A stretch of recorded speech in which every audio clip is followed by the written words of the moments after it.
Hello दोस्तों, कैसे हैं आप सब। I hope you all are doing really well. तो आप सबको तो वैसे ही पता है कि टाइम कैसे धीरे धीरे निकल रहा है और आगे आने वाले टाइम में भी निकलेगा। और धीरे करते आप सब प्यारे बच्चों का 18th ऑफ जनवरी का, जनवरी के बच्चों का, जी हाँ बिल्कुल जनवरी के बच्चों का 18th ऑफ जनवरी को एग्ज़ाम भी आ जाएगा, एग्ज़ाम डेट भी आ जाएगी। तो 18th ऑफ जनवरी के डेट बहुत टाइम से आप सुनते आ रहे होंगे, ठीक है। और जैसे जैसे वो डेट नज़दीक आ रही है वैसे वैसे आप सबकी दिल की धड़कन भी धीरे धीरे ऐसे इंक्रीज़ हो रही है, ठीक है। इट इज़ वेरी नॉर्मल, ठीक है ना, ऐसा होता है, बिल्कुल होता है।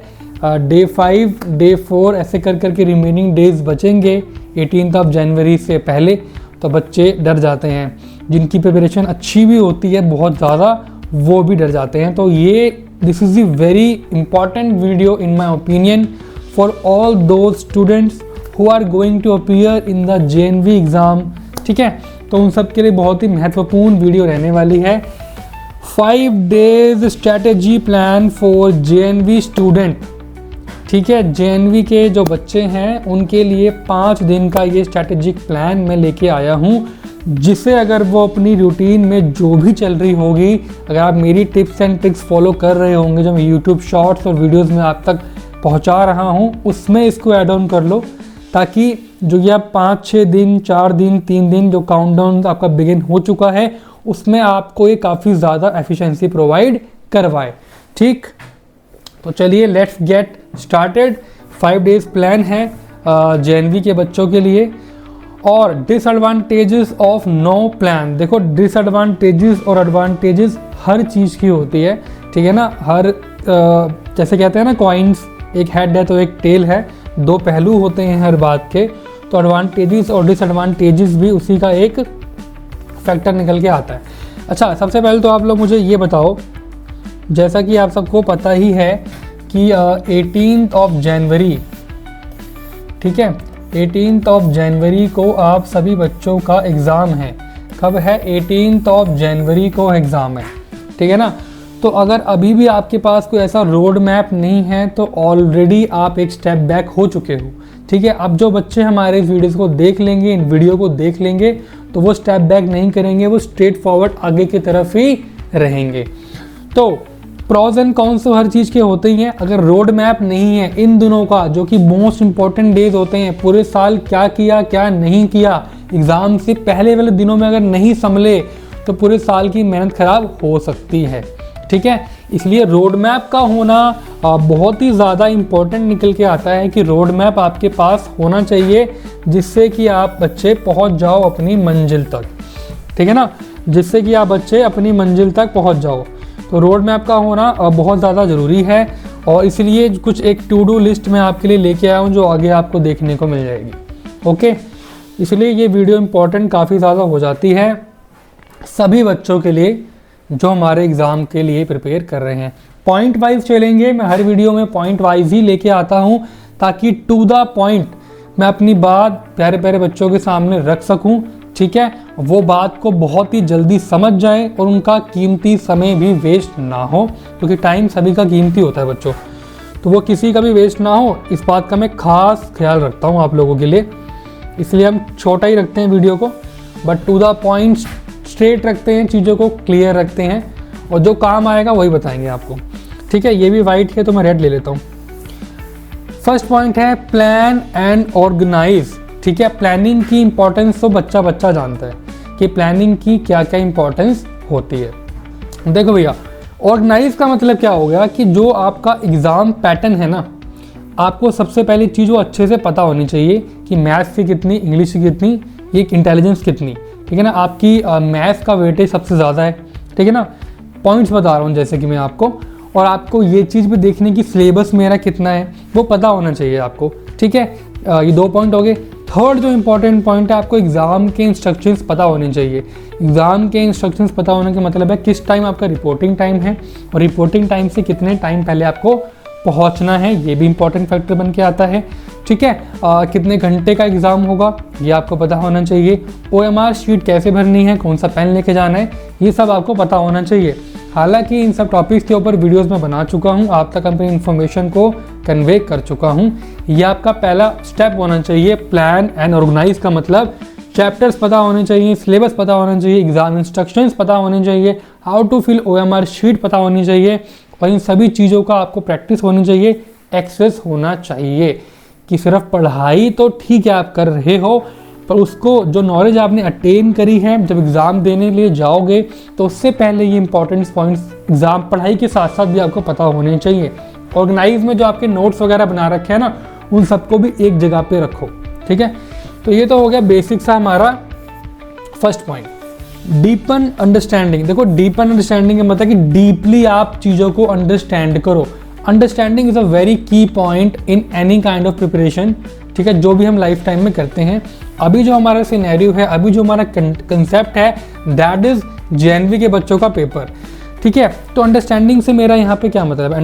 अंडरस्टैंडिंग से मतलब है this point is very much similar to the first point, ठीक है, कि आप पहले पॉइंट को यानी कि प्लान करोगे, ऑर्गेनाइज करोगे चीज़ों को। इस टाइम पेपर देने जाना है, ये पेन चाहिए, ये वाली किताब चाहिए, ठीक है ना, ये वाला पेपर मुझे पता होना चाहिए, सब्जेक्ट में अच्छा करना है, ये प्लानिंग करिए, फिर उनको व्यवस्थित करोगे, उनको ऑर्गेनाइज करोगे।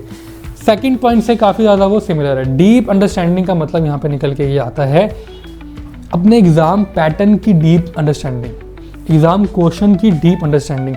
अब जो बच्चे द स्पीडी ब्रेन से जुड़े हुए हैं वो डेली का जो टेस्ट देते हैं, ठीक है, उसमें वो एग्ज़ाम की जो पैटर्न होते हैं, क्वेश्चन के पैटर्न होते हैं, उससे फैमिलियर तो हो ही रहे हैं, तो ये अंडरस्टैंडिंग वो ले रहे हैं। अंडरस्टैंडिंग सबसे इंपॉर्टेंट किस चीज़ की होती है आपको पता है? क्वेश्चंस की, एग्ज़ाम के पैटर्न की, कि किस तरीके के क्वेश्चन मुझसे वहाँ पे पूछे जाएंगे। और जैसा कि मुझे पता है, जहाँ तक कि संडे को सैनिक स्कूल के जो बच्चे हैं 2025 का जिन्होंने फॉर्म फिल आउट किया है, उनके लिए भी द स्पीडी ब्रेन्स की तरफ से एक इम्पॉर्टेंट प्रैक्टिस टेस्ट दिया गया था, जो कि बेस्ड था एग्ज़ाम पैटर्न के ऊपर, और टाइम ड्यूरेशन वगैरह भी सब सेम रखी गई थी, ताकि वो एक एग्ज़ाम इन्वायरमेंट पूरा क्रिएट हो सके, एक मॉड्यूल आप लोगों के सामने क्रिएट हो सके, ठीक है बच्चों। तो ये अंडरस्टैंडिंग आपको हर चीज़ की रखनी है। नोट्स आपने बना रखे हैं, उसकी अंडरस्टैंडिंग आपको होना चाहिए, आपको पता होना चाहिए। नोट्स बना रखे हैं तो नोट्स पढ़ते मेरे को याद आ जाए कि ये किस कंटेक्स्ट में मैंने यहाँ पे लिखा हुआ है, किस संदर्भ में मैंने यहाँ पे लिखा हुआ है। क्योंकि नोट्स का मतलब होता है बड़े से सब्जेक्ट को, बड़े से टॉपिक को समराइज्ड वे में इस की पॉइंट में लिखना। मैं तो अपने स्कूल टाइम में नोट्स ऐसे ही बनाता था कि की पॉइंट्स में लिखना, जैसे कि मैं आपके सामने प्रेजेंटेशन भी की पॉइंट्स में लेके आया हूँ, जिससे कि वो पॉइंट पढ़ते ही मुझे क्लिक हो जाए कि ये उस चैप्टर की बात है और इसमें ये इंपॉर्टेंट चीज़ है, ताकि मेरे को सारा ना पढ़ना पड़े। क्योंकि यहाँ पे अगर अंडरस्टैंडिंग नोट्स को लेके आपको नहीं रहेगी तो फिर से सारा पढ़ना पड़ जाएगा। और अगर इस एग्ज़ाम टाइम पे आप फिर से एक ओवरऑल पढ़ेंगे पूरे चैप्टर को, तो बिल्कुल भी फ्रूटफुल आपके लिए नहीं होगा, क्योंकि इतना टाइम हमारे पास नहीं है बच्चों। तो हमें हमारे नोट से वो चीज़ को गो थ्रू करना होगा। ओके, अब जो थर्ड पॉइंट है वो है प्रैक्टिस एंड रिव्यू। देखो बिना प्रैक्टिस को तो वैसे भी कुछ नहीं मिलने वाला आपको। आपकी मैथ्स है, रीजनिंग है, you have to do a lot of practice, ठीक है। जब आप प्रैक्टिस करते हैं और तब आपके जो कंसेप्ट होते हैं माइंड के अंदर वो फ्रेश तो रहते ही रहते हैं, लेकिन रिविजिट करने से क्या होता है कि जो आपकी रिटेंशन पावर होती है वो काफ़ी हद तक बढ़ जाती है, ठीक है। रिटेंशन पावर का मतलब होता है चीज़ों को होल्ड करने की कैपेसिटी आपकी माइंड की बढ़ जाती है, एक पिक्चराइजेशन हो जाती है, एक विजुअलाइजेशन हो जाती है चीज़ों का कि ये क्वेश्चन इस चैप्टर का इस पेज पे भी है। तो एक इस समय याद नहीं आता हमको, लेकिन विजुलाइज हम करते हैं कि जब मैं बुक पढ़ रहा था तो उस पेज पे लिखा हुआ था, तो वो हिट हो जाता है हमको चीज़, वो चीज़ हमको क्लिक हो जाती है। तो विजुलाइज करके चीज़ों को प्रैक्टिस करना, और प्रैक्टिस के साथ साथ जैसे कि डेली टेस्ट तो आप दे ही रहे हो, लेकिन आप प्रीवियस ईयर पेपर कुछ लगाओ, गेस्ट पेपर लगाओ, मॉडल टेस्ट पेपर लगाओ, टेस्ट पेपर को लगाओ और उसी टाइमिंग पे बैठ के लगाओ जिस टाइम पे आपका एग्ज़ाम होने वाला है, ठीक है।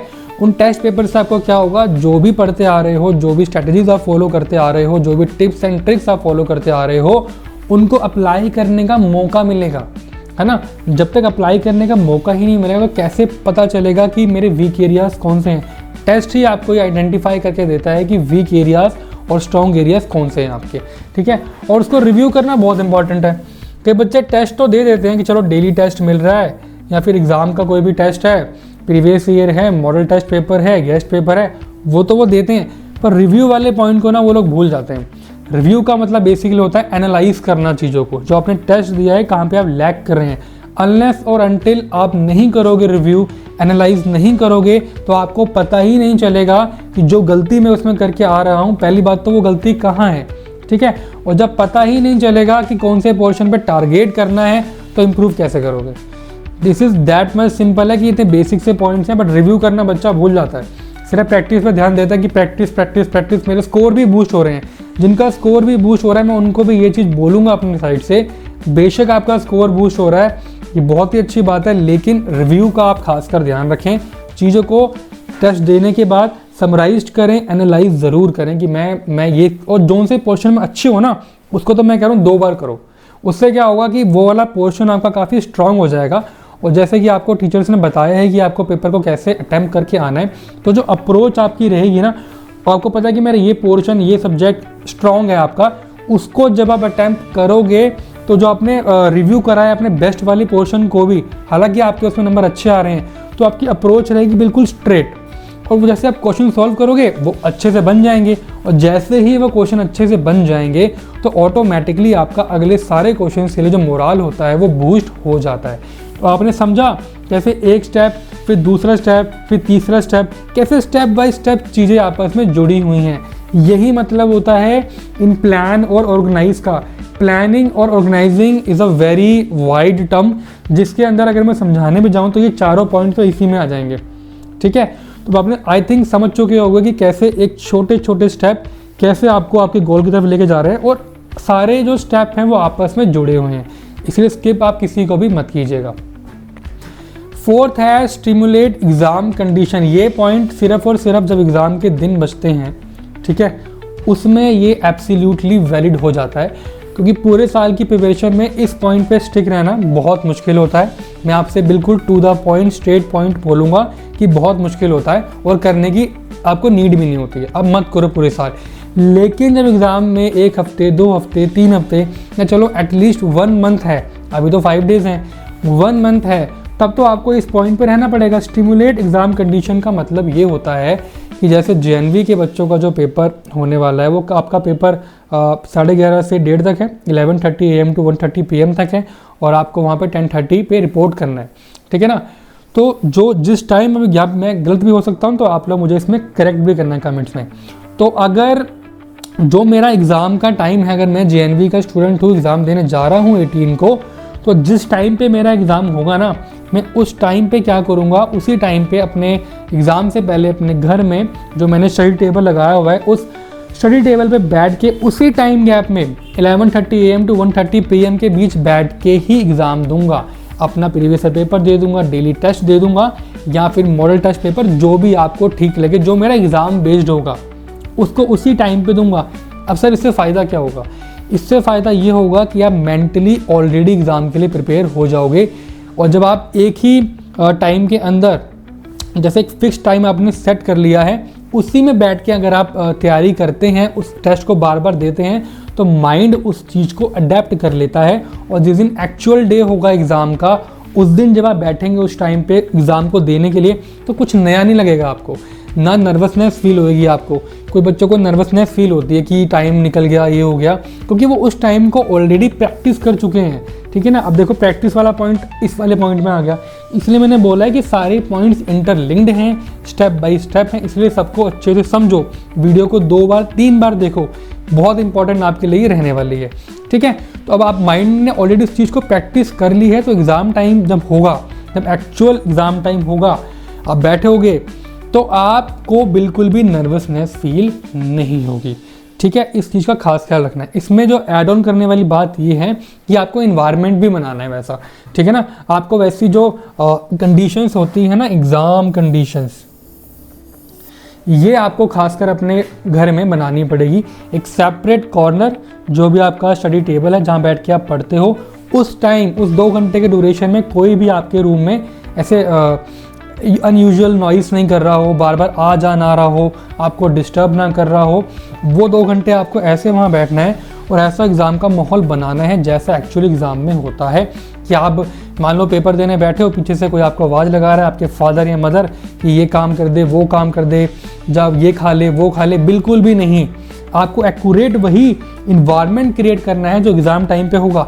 जब आप एग्ज़ाम देने के लिए बैठे होगे तो आपको कोई पीछे से आवाज़ मारेगा, फॉर एग्जाम्पल राहुल एग्ज़ाम देने जा रहा है, तो राहुल एग्ज़ाम देने के लिए वहाँ बैठा और पीछे से उसको कोई इन्विजिलेटर या कोई भी अदर उसका दोस्त आवाज़ मारेगा कि राहुल बाहर आ जा, खेलने का टाइम हो गया, राहुल फ्रूट खा ले, राहुल खाना खा ले, ऐसा कुछ तो नहीं हो सकता ना। तो वही सेम चीज़ जब आप घर में प्रैक्टिस कर रहे हैं तब भी आपको अप्लाई करनी है, ठीक है। की पॉइंट है, याद रखना अच्छे से। फिफ्थ इंपॉर्टेंट पॉइंट जो है हमारा, पांचवा महत्वपूर्ण पॉइंट है फाइनल रिवीजन एंड रिलैक्सेशन। देखो इन सब पॉइंट्स से आपको एक चीज़ तो वैसे भी क्लियर हो चुकी होगी, दैट इज़ रिवीजन। तो बच्चे आप एक्टिव रिवीजन कर भी रहे हैं। पहले मैं यहाँ पे एक पॉइंट डालने वाला था एक्टिव रिवीजन, बट ऑलरेडी मैं अपनी वीडियोस में एक्टिव रिवीजन को लेके बोल चुका हूँ, शॉर्ट्स भी लेके आ चुका हूँ। तो मुझे यही था कि जो इफेक्टिव रहेगा इन 5 दिनों के लिए और जो न्यू भी होगा, नया भी होगा, वो मैं अपने बच्चों तक पहुँचाऊँ, बार बार चीज़ों का रिपीटिशन में ना करूँ। ये मुझे अंदर से ये चीज़ फील होती है दैट मैं जो कन्वे करने जा रहा हूँ, बच्चे हर बार अगर मेरी वीडियो में आते हैं तो कुछ ना कुछ वहाँ से नया पॉइंट ज़रूर लेके जाएं। अब बच्चों ये चीज़ें आपको भी पता है कि एक ही डायरेक्शन में जब चीज़ें आती हैं या कुछ पॉइंट्स हमारे पास होते हैं तो काफ़ी हद तक वो सिमिलर भी होते हैं। बट मैं इस चीज़ पे खास कर मेहनत करता हूँ आपके सामने वीडियो लाने से पहले कि मेरा कंटेंट आपके सामने फ्रेश हो और आपको वो दिखे कि हाँ सर इस बार कुछ नया लेके आए हैं, या फिर इस वीडियो को देखने के बाद आपको वो पॉइंट जो आपने पहले मेरी वीडियोज़ में नहीं देखा इसमें देखने को मिले, ठीक है। तो ये चीज़ मैं खुद इस पर प्रैक्टिस करके आता हूँ और ख़ास ख्याल रखता हूँ ताकि मेरे बच्चों तक जो इन्फॉर्मेशन मेरे हिसाब से पहुँचनी चाहिए ना वो पहुँचे और भटके ना बच्चे। रिलैक्सेशन, इसलिए मैंने रिवीजन को पहले ही बोल दिया कि मैंने पहले बताया हुआ है। हम फोकस करेंगे रिलैक्सेशन के ऊपर। सारे पॉइंट्स हो गए, हमने प्लान कर लिया, हमने ऑर्गेनाइज कर लिया, हमने अंडरस्टैंडिंग को डीपर कर लिया, हमने प्रैक्टिस भी कर ली, रिव्यू भी कर लिया, यानी कि एनालाइज कर लिया हम कहाँ पे लैग कर रहे हैं, हमने स्टिमुलेट कर ली एग्जाम कंडीशन, कैसे एग्जाम देना है, कब देना है, वो इन्वायरमेंट हमने घर पे ऑलरेडी क्रिएट करना शुरू कर दिया। अब जो इंपॉर्टेंट पॉइंट निकल के आता है वो है रिलैक्सेशन। आपको रिलैक्स होना पड़ेगा।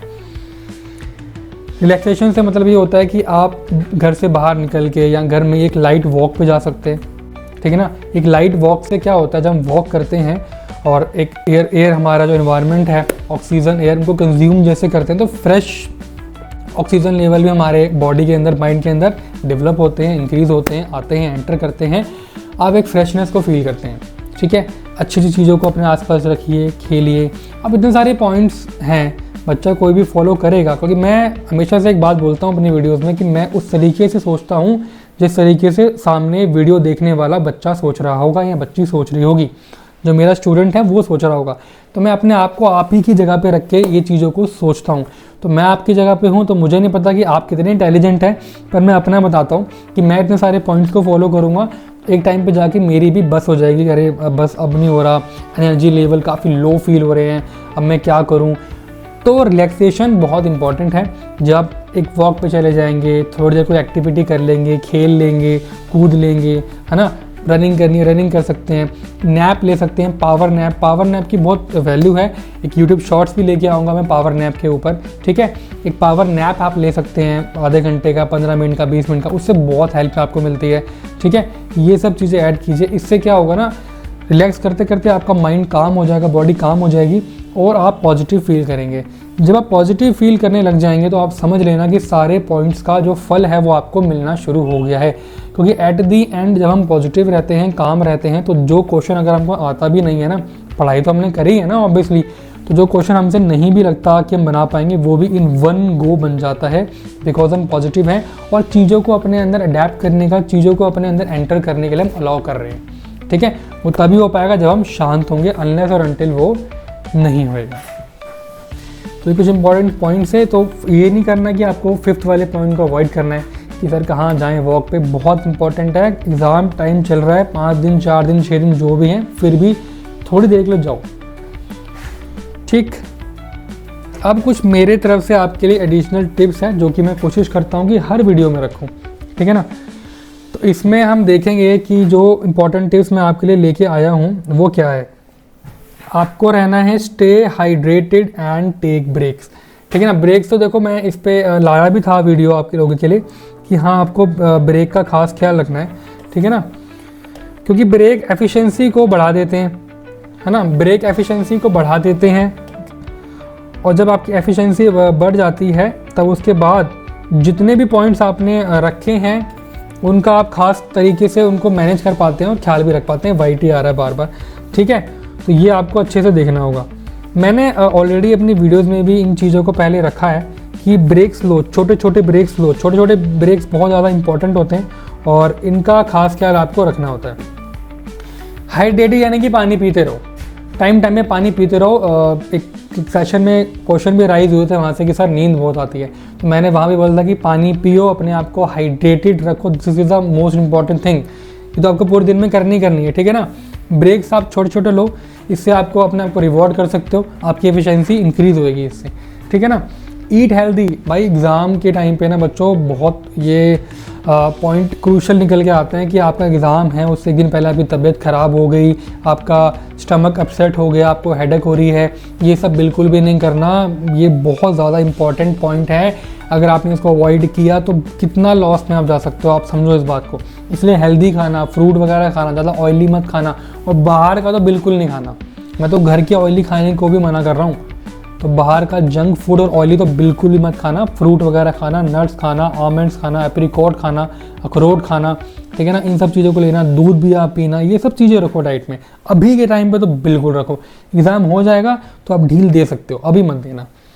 Avoid all nighters. देखो नाइट का स्लीप से बहुत वो है, जो नींद हमको रात को आती है ना, वो रात को ही आती है। हमारी बॉडी डिज़ाइंड ही ऐसी है कि वो रात को ही सोएगी और दिन में वो काम करेगी। तो मिनिमम 7 to 8 आवर्स की आपको स्लीप लेनी है। मैं अपनी और भी वीडियोस में काफ़ी इसके बारे बोल चुका हूँ कि मिनिमम आपको 7 से 8 घंटे की एक डीप स्लीप लेनी है। डीप स्लीप से मेरा ये मतलब है कि डिस्टर्ब ना हो आप उसके अंदर। 2 घंटे सो लिए, 3 घंटे सो लिए, फिर आँख खुल गई, तो वो सब है। तो सारे पॉइंट्स को फॉलो करोगे तो ऐसे बीच में आँख खुलेगी भी नहीं और आप काफ़ी अच्छे से डीप स्लीप ले पाओगे। तो आई होप मैंने अपने सारे पॉइंट्स को काफ़ी अच्छे से आपके सामने रख दिया होगा। तो thank you so much for watching the video. अगर यहाँ तक आ चुके हो, वीडियो को देख लिया है आपने, तो लाइक कर दो। और जिन भी आपके JNV के बच्चों का या किसी भी और भी स्टूडेंट्स का, ये हर जगह एप्लीकेबल है, इसमें कुछ JNV या सैनिक स्कूल ऐसा कुछ नहीं है। जिनका भी एग्ज़ाम है सबके लिए ये पॉइंट्स 100% एब्सोल्युटली वैलिड है। हर कोई इसका फ़ायदा उठा सकता है। उनको ये वीडियो शेयर कर दो, ठीक है, ताकि उनका भी भला हो जाए। कहते हैं ना, कर भला तो हो भला, तो इसलिए वीडियो को शेयर कर दो ताकि उनका भी भला हो जाए। तो आई होप मैंने अपने सारे पॉइंट्स को जो मैं आपके लिए लेके आता हूँ, काफ़ी सोच के, जो मैंने अपने ऊपर अप्लाई करे हैं और लोगों को बोले उन्होंने अप्लाई करे हैं और रिसर्च मैंने करी है, तभी मैं कुछ चीज़ आपके सामने लेके आता हूँ। तो मैंने वो प्रॉपरली अच्छे से आपके सामने कन्वे कर दिया होगा। बाकी इतना स्ट्रेस मत लेना। 18 जनवरी को आपका एग्ज़ाम है। पॉइंट्स को फॉलो करो, इसको अप्लाई करो और डेफिनेटली आपको रिज़ल्ट मिलेगा ही मिलेगा। टिल देन अपना ख्याल रखिए, पढ़ते रहिए और ज़्यादा स्ट्रेस बिल्कुल भी मत लीजिए। मिलते हैं अगली बार कुछ और नए कंटेंट के साथ और अच्छी इफेक्टिव वीडियो के साथ, जिससे आपका फ़ायदा हो और आपकी लाइफ में कोई वैल्यू एडिड हो। तब तक मस्त रहिए और पढ़ते रहिए। Tata, bye bye.